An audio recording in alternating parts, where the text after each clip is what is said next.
answer the question, because I'm glad that they got in there and asked that.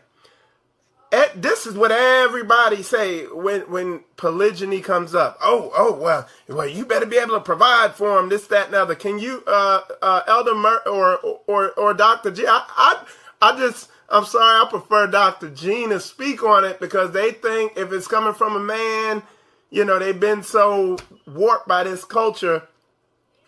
Sister Dr. Murray, Dr. Gina, can you speak on that? Because that's the main thing comes up all the time.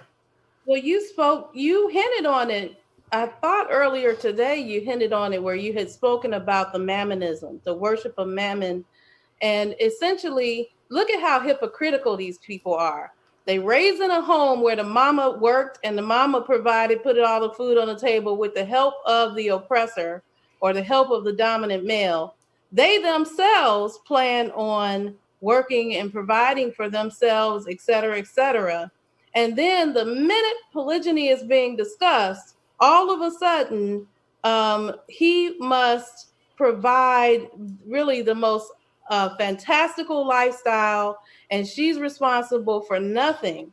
So this whole idea that equates a man to the dollar, and he is only worth as much as the number of Federal Reserve notes that he has in his pocket at any given time, this is idolatry. And so let's take that off the table. Now, in a tribal situation, if he were to give you seeds for barley and secure a piece of land where you weren't being attacked by enemy tribes, and he was to put the tools in your hand and make it so that you had clothes on your back and you weren't out there in the field naked, then he had provided for you. Doesn't mean that you don't have to dig in the ground, that you don't have to plant the barley seeds, that you don't have to get out there and reap the harvest and thresh the harvest and do all and grind it up with stone and make the flour. So this whole concept of providing for has gotten really silly. Mammonism, mammonistic worship, yeah. Because he owns you, and therefore he owns your labor if you're a woman. And so as long as he gives you freedom from being attacked by enemy tribes, in other words, he gives you a safe place to conduct commerce. He gives you a safe place to perform some sort of skill that allows you to contribute to the overall household, and the overall household feeds you. So food, clothing, duty of marriage. And real fast, I'm sorry to interrupt, and real talk, dude. Most of these men, only thing they're providing are the labor tickets or the dollars.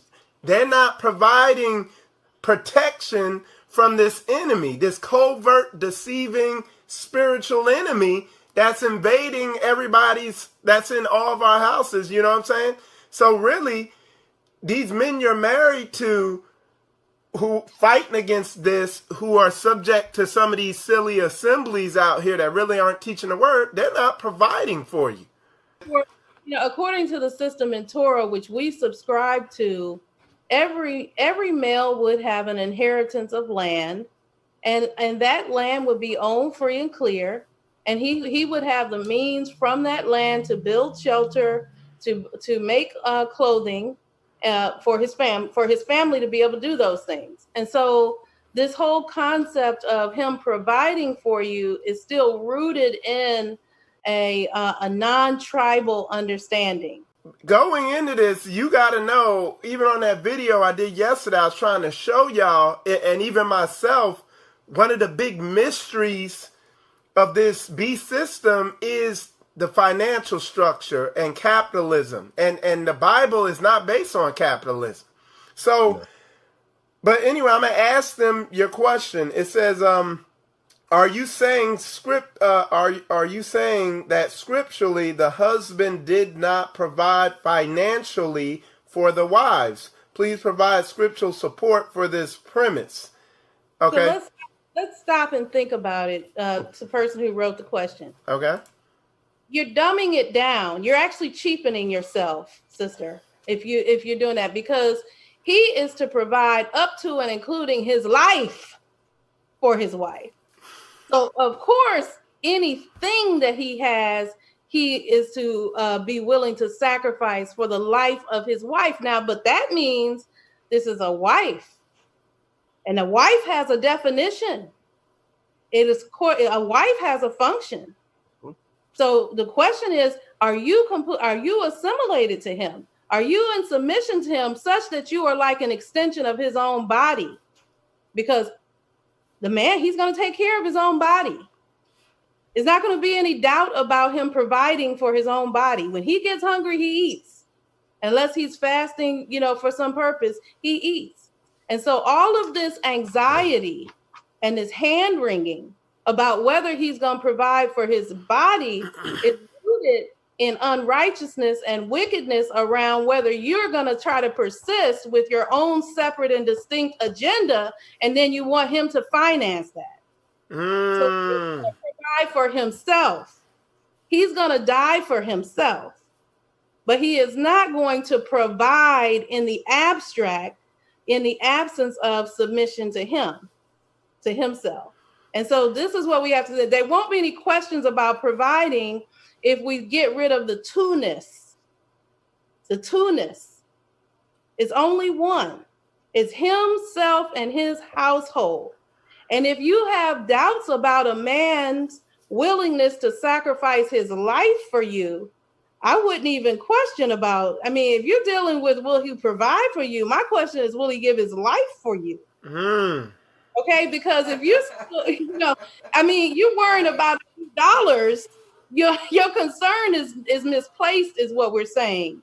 And and her concern is rooted in mammonism worship, and it's a mystery. A lot of y'all do not even realize, like, money. When you function on this biblical level, money is not even an issue.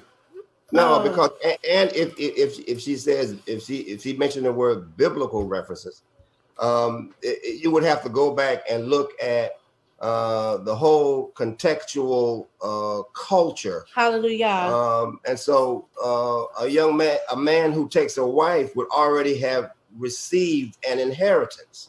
Remember, Moshe through Joshua gave inheritance to all of the tribes, and that was land. And as a result, no man who was 20 and above was able to, after receiving his inheritance, he was trained by his father to use the land in a way that would provide and take care of all of that was his. And so this whole concept of money and so forth is an actual false attempt to try to clip what and who the Most High said this man is. Granted, this man probably should learn what true tribalism is. Yes, we recommend that. And then if his father's not in the picture, he should then have someone who is a representative of his father, so he can learn, when I get this piece of land, how to survive on this piece of land without tying into the Rome or the whole system. So we're certainly not advocating. So you don't have to police all men. The only thing you have to police is your private parts. We're on a family show. You have to police your private parts, and you should have a patriarch that helps you do that. In other words, you shouldn't have a concern for what all men are doing. You should have a concern for who you allow to access the machinery.